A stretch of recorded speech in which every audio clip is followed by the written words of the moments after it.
Oh, Snapples. What up, peoples? Bobo here with BrassReel Movie Reviews. Thank you for joining me, Derpy. Saw you're already in there, man. Appreciate that. Um, so I hope y'all are doing good, guys. Just had a little bit of stuff to talk about today with the one and only situation I think we all know that is arising. DC versus Marvel. How do you like those sound effects, guys? Right? Cheesy as ever, but I just wanted to do it. So yeah, these guys right here, James Gunn and Kevin Feige, are technically business rivals now. And I don't mean in the sense that they're out to get each other. I mean in the sense that like one of them is in charge creatively of what's going to be made at Marvel, and one of them is in charge creatively of what's going to be made at Disney, or excuse me, at DC. Uh, I'm talking about DC. Sorry, I said that wrong. And I, if you would have told me even 5 years ago, even 3 years ago, if you would have told me DC's about to blow Marvel out of the water on the movie front, I would have said that you're probably wrong. Fast forward to today, and I would say that there's a good solid chance that DC is not only going to out out top Marvel in sales for movies, quality of movies, and honestly, movies that have staying power. Now, I know that a lot of people are like, "What are you talking about?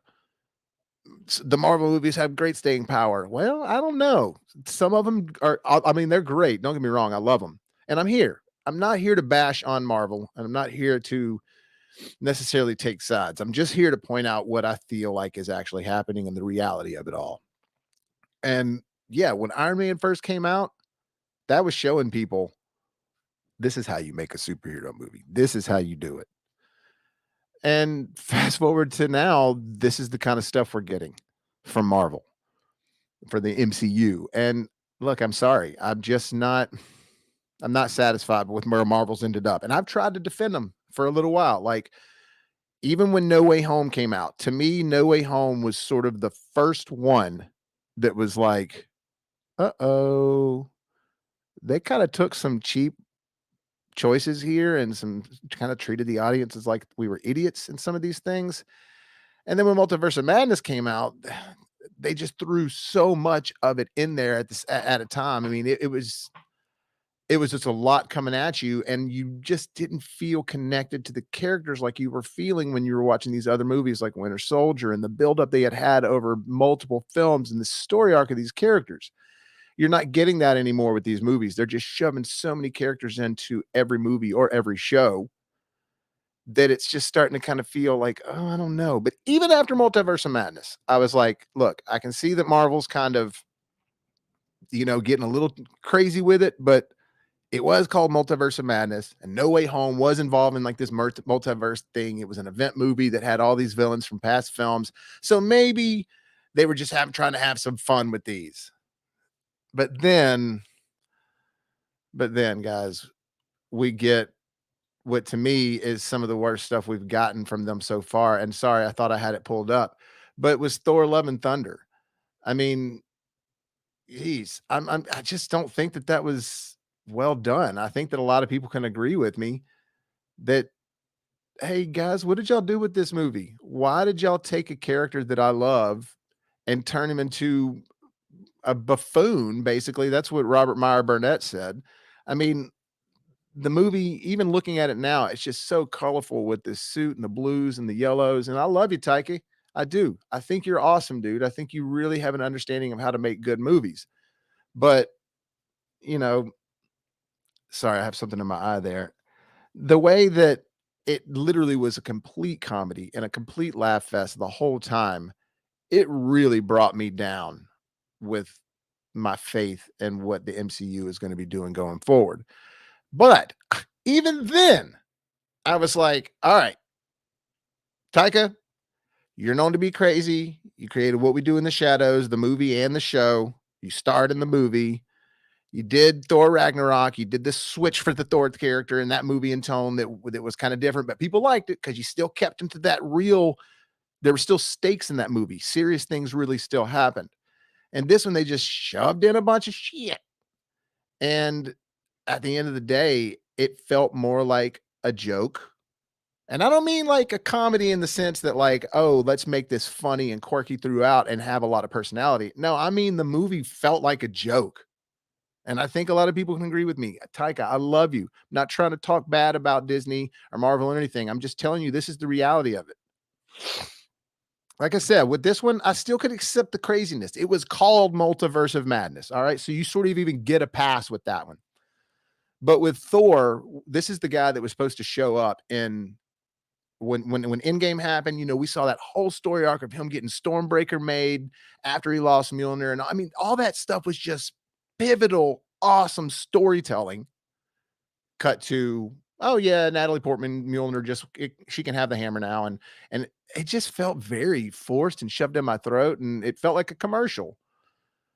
So when we got Guardians of the Galaxy from James Gunn, that was a great movie. We were all super refreshed by that, and I love the second one. A lot of people think the second one was a downgrade. I still love the second movie from Guardians. I thought it was a great addition. I loved Ego the Living Planet, you know, with Kurt Russell playing him, and I thought all of it was great. I really did. I'm excited about this new Christmas special coming out on Disney Plus. But man, we got this after Thor: Love and Thunder. Even the first episode was good. Second episode was still pretty good, and the second to last episode was really good. But I think we can all agree that finale was just very like an insult. It felt really weird. So I'm just not sure if I have the faith in Marvel anymore with going forward. I'm not confident in them anymore. I used to bet money on Marvel, like, oh, MCU, they're about to come out with a movie. Yeah, I know you've never heard of Guardians of the Galaxy, but trust me, you're gonna like this. And what happens? It's an awesome movie. And they kept Ant-Man. They made a character like Ant-Man into a movie that people that didn't even like comic books, liked this movie.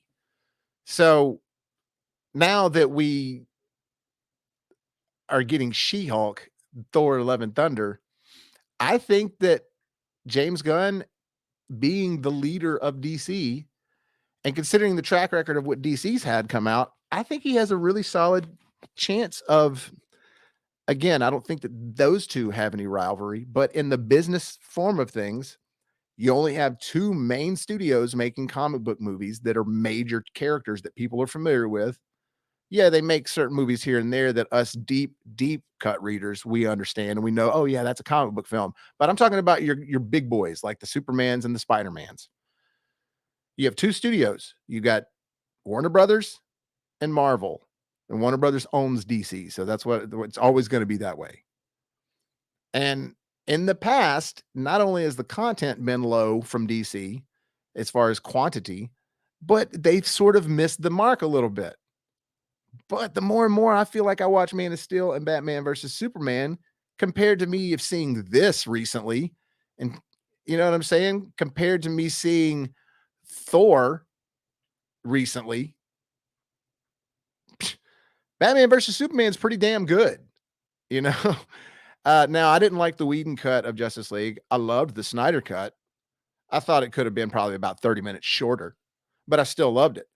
Now we just had Thor: Love and Thunder as our last one, right? That was our last big thing in the movie theater from MCU. But we also had She-Hulk, and that was a 9-episode waste, in my opinion. And then before that, we had Multiverse of Madness, which is a little crazy, a little wild. Now look at DC. Look at what they've done in the past here recently. They did the Snyder cut, but don't really count that. The Batman. While I've said on this channel, it's not my preference of how I want Batman to be represented on screen, there's no denying that that movie is a great movie and it's extremely well made. A lot of love went into the movie. You can tell it wasn't lazy. They didn't cut corners. The plot was super deep and super rich.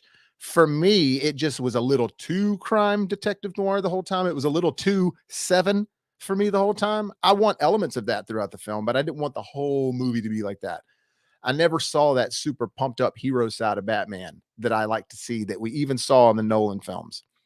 But with that being said, I thought Robert Pattinson did a great job. I think Matt Reeves directed it well. I thought it was beautifully shot. I think that the casting was awesome. Zoe Kravitz is Catwoman. I mean, she looked exactly like Catwoman from the comics. And so there was all these great things about it.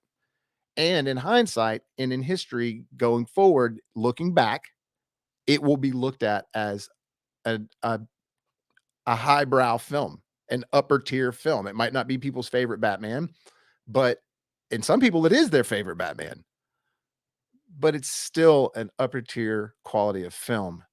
Not like Thor: Love and Thunder, which it's just not that. See, I got a comment here. You say, okay, so you're saying it's the best depiction of Batman, Derpy. Look, that movie is so hard for me to talk about because me being the Batman nerd that I am, and yeah, you wore a Superman shirt, but it's just because it matched my underneath of my Marvel hat here. Because I was trying to do DC Marvel. Look, I love Batman. Batman and Jason Voorhees are my two favorite fictional characters of all time. Uh, I just I felt like the movie was too much of me solving a Batman movie and solving a crime. I felt like the whole time I was really trying to solve a crime, and I didn't kind of really care about this whole family thing. And I felt like the sort of corrupt Thomas Wayne father, we had seen that in the Joker a little bit, but Robert Pattinson was great as Batman. I didn't like his Bruce Wayne so much. I thought that he could have been a little bit more, let's put on the facade. And because the whole idea is that he's really Batman and he's having to still put up the Batman front or put up the Bruce Wayne front so he can get money, make a difference on the other end and stuff like that. And the fact that he was just sort of the same character in both sides, that bugged me. But I loved him in the suit. I thought the suit looked great. I thought the fight scenes were awesome. I thought the way everything about it looked great. And I liked that tone. I just wanted more heroic elements. I wasn't the biggest fan of the score, and I think the score has a lot to do with the way you feel in a movie, and maybe that had a ton of to do with it. Um, However, there's nothing. I still gave the movie like an A. It's still awesome. It's just not my preference of the way I want to see Batman on the screen. I did love the depiction. I'm not saying that Bale is my favorite one. I'm not. A lot of people hate me, but Affleck is kind of my favorite one on the screen. I know that some people are like, "Are you serious? You're a traitor," but that's just how I feel. Um, uh, you said real quick. Let's see your other comment here, Derby. Honestly, as a DC fan, they need to cancel that film universe and spinoffs and the Joker film universe and any other DC project to save money and put it in this new DC studios. I mean, yeah, I'm not sure. From what we understand now, that the new Batman movie coming up is going to be all about the Penguin. Hang on one second. Let me fix my background here. I hate it when that happens. It should fix in a second. Yeah, there we go. But yeah, I mean, I feel like that they doing spin-offs and doing stuff that doesn't fit into the DCEU connective tissue, like that they have already established it. Okay, that exists, but we're also going to do side movies as well. I do feel like that they need to kind of choose one or the other. Like either just do solo project films, or if you're going to do this connective tissue, do it. And I don't know if you guys saw Black Adam, okay, look, let's just get to that real quick and jump to that. So Black Adam is their most recent release. Black Adam was good, y'all. Black Adam was really good. It was badass. I'm, I s- I had some things to say about it on the negative front, but all that was negative wise was I wish they would have made it more of a solo Black Adam film instead of involving it a team. And I felt like it's like at this point we're in a market that's so saturated with superhero films and that genre, and it's like there's a chokehold on this. Like literally, Quentin Tarantino even said this recently that there's a chokehold on cinema right now with the superhero genre, just like back in the '60s there was the chokehold on the genre with musicals. For some reason, musicals just took over, and it was like everything had to be a musical then. And I think it has to do with them figuring out how to do something well in the industry, and something really does well for a while, and so they just blow that up. Like, for example, there's a ton of people out there that didn't realize they like superhero movies until they started watching the beginning MCU stuff, and now they love it, and they'll watch anything superhero. And so it is a market that's just filled up. And that's my thing with Black Adam. Is like, if it would have been made 10 years ago when this was all blowing up, it would have been more effective. But it was badass. It was well made. Brock was badass as Black Adam. And look, this looks like the best movie I've ever seen compared to this. All right. Just saying. Black Adam compared to Thor Love and Thunder, it's literally like the best food I've ever had compared to the most disappointing food I've ever had. Um okay, so this is actually something I was going to get to here, Derpy. That you're right. This Flash movie is supposed to be leading to the Flashpoint. They need to do a soft reboot. And luckily for them, they are dealing with somebody like Ezra, or dealing with a character like the Flash because of what they're dealing with Ezra. That maybe with the Flashpoint storyline, they can recut it in a way to get rid of Ezra, because they've said that they keep him if he got some help and all that stuff. But they've also said they're moving forward. They're not going to do anything with him unless he gets help. But I feel like he's too much of a loose cannon, maybe. And all these other people that are not loose cannons, like somebody that's an extremely professional worker, like Henry Cavill. Um, I believe that the soft reboot is the way to go. Now, who to get in there as the Flash? That's the next question. But this movie, y'all, is getting huge, huge praise. I mean, the reviews are like people saying it's like DC's proudest accomplishment yet. Warner Brothers as a DC film. Um, he said, just kill him off. It won't matter and recast him. Yeah, I mean, there could be something to that. And I think that they will try to create some sort of new timeline with this. Now, my hope, and going back to Batfleck, my hope is that they do something to bring Ben Affleck back in this, because we obviously know that he's in a better spot in his life now, and he's even said that he's at a spot to where he's cool with doing Batman again, and he is going to be in this movie. And apparently he's been put into the Aquaman film as well, into the Aquaman sequel. And look, which by the way, I love the Aquaman movie. Sorry if a lot of people hate me on that one. It's a guilty pleasure. I'm very aware of what it is. It's super colorful. It's over the top. I knew that when I was going into it because I know how James Wan works. So that's why I enjoyed it. I don't want them to make the entire universe that way, but I don't mind them making the Aquaman movies that way. Um, but I do want them to use this. I think that they'll be smart to use this Flash movie as a turning point. They have to, especially with what's going on with Ezra and the shifts within, like you said, with the new DC studios, with the shifts within Warner Brothers alone. Zaslav is the big guy now. That's him and James Gunn are going to be the ones making these decisions now. So, and I think that Zaslav is just going to be more of the executor, and James Gunn is like his right hand man. I think that James Gunn is going to be more of the Kevin Feige in this. And I think James Gunn can bring us some stuff, because I thought Suicide Squad was great. A lot of people thought that it was just kind of okay, whatever. I thought it was really great. I thought it was comical. I thought it was fun. I thought that it was a beautiful introduction to the Peacemaker character, but Peacemaker, the show, was fantastic. That's what I want. Oh, I just banged on my desk. Sorry. That's what I want moving forward. I want more stuff that's on the line of Peacemaker, a little bit bigger budget, more of the Suicide Squad budget, but the Peacemaker style of filmmaking. Um, let's say you said Miles Teller. Maybe I could see that maybe. But I'd rather them go with somebody that's not so famous. I'd rather them go with somebody that's just a no name, because when I first saw Ezra as the Flash in Batman versus Superman, I didn't know who he was yet. Yeah, he was starting to do movies, but he hadn't done any of the Fantastic Beast movies yet or anything like that. Now he's a big name, but then he wasn't. So I'd rather to get a no name in there. And right, you said, what if I can give you the storyboards I have, you would flip out.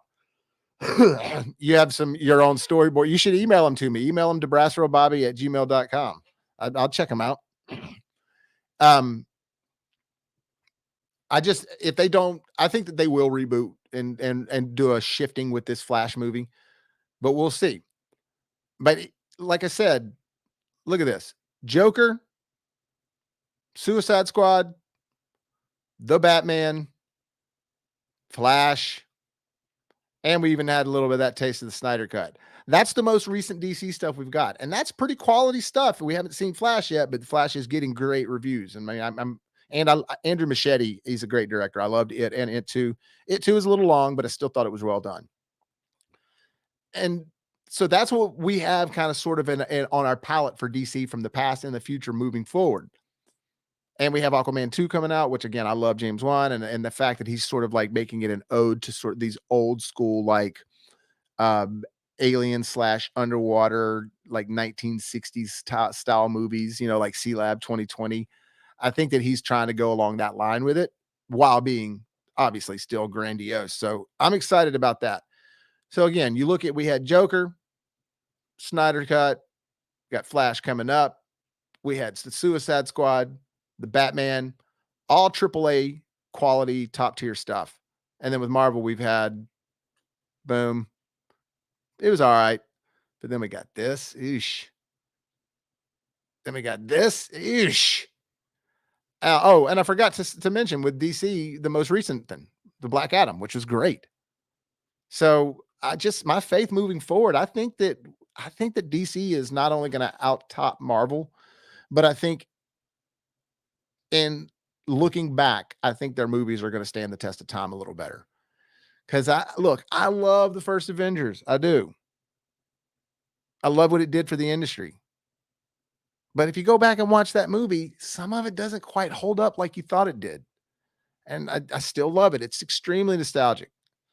But there's some moments to where it's kind of bubblegummy. It's not like that first Iron Man, I mean, and I hate to keep going back to that, but that is sort of like a creed. Um, oh, you're saying you could post the first two films breakdown in just my phase one. Yeah, that'd be good. You should do it, man. You should just post it on your own, or like I said, you could email it to me. But yeah, put it out there, man. You never know who's gonna, you know, join the crew. Sometimes the internet life and the online life uprisings happen to where studios listen. So you never know. You just have to get that out there, plant that seed. But I do think I didn't want to make this a terribly long video, guys. I do think that moving forward, I think that DC's got the upper hand. I don't know why that I do know why. I think it's just because they're not going to take on too many projects at once. They're going to still keep it narrow scoped enough to where they can focus their time and energy and love on each individual project rather than just this machine that's being ran by Marvel. And I love you, Marvel. I'm still here for everything. I'm not going anywhere. I'm just telling you the reality of it. It's losing some of its oomph because you're spreading it out all over the place. James Gunn, I do believe you have what it takes to put these guys in the right direction, and occasionally directing your own film, which I understand that that's like every few ones you're going to direct one. With that's awesome. I'm looking forward to that. I think you have what it takes, man. And I'm looking forward to Guardians 3. That's still a thing coming out. So, which is under Marvel.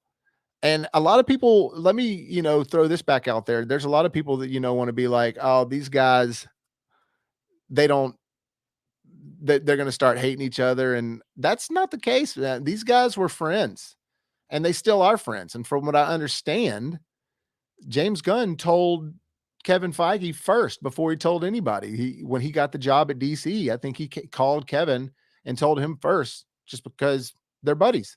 They're friends. And I was searching for a picture that I have right here somewhere that I was trying to find. Oh yeah.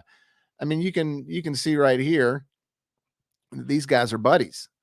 They're having a good time there. Obviously, they're on stage, but I had another shot of them somewhere behind the scenes where they were walking into a room and oh yeah, like this one right here.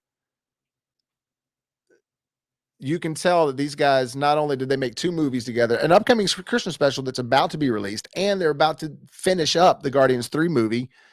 They're buddies and they understand that work is work and business is business. And I don't think that they're going to hate each other over it. If anything, it could garner better movies from Marvel just because they're like, damn, we got to up it to what DC's doing because DC's starting to win. And I think that for a long time now, going forward, we're going to see DC making all the right moves. It's just my opinion, but I think it's a strong opinion, strongly backed opinion.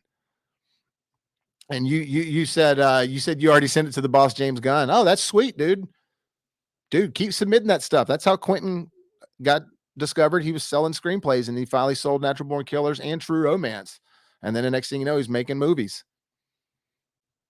So, hey, thank you guys for joining me. I don't want to talk too long about this. I just wanted to kind of give my 2 cents on that. I think that we're going to see DC moving forward winning. They're going to be the guys that are going to be making these movies that we're going to be like, damn, those are the ones we're talking about. So that'll do it, guys. Thank you for joining me. Also, keep your eyes out for this project we're working on right now called His Name Was Josh. It's Friday the 13th fan film project we're doing. So be looking for the sort of GoFundMe / Seed and Spark crowdfunding stuff we're putting out there. And if you guys are interested, I'm going to be keep mentioning that like a lot on the channel. We're filming a trailer for it actually in 2 weekends from now with the same crew that we filmed Lake Court with. And I'm excited about it. Learned a lot on that last movie. Learn what to do better, what not to do, things like that, so that we can apply to this next project. So thanks again, guys. Appreciate y'all so much. And remember, if life gives you lemons, make some hot, fresh popcorns. Oh, yeah.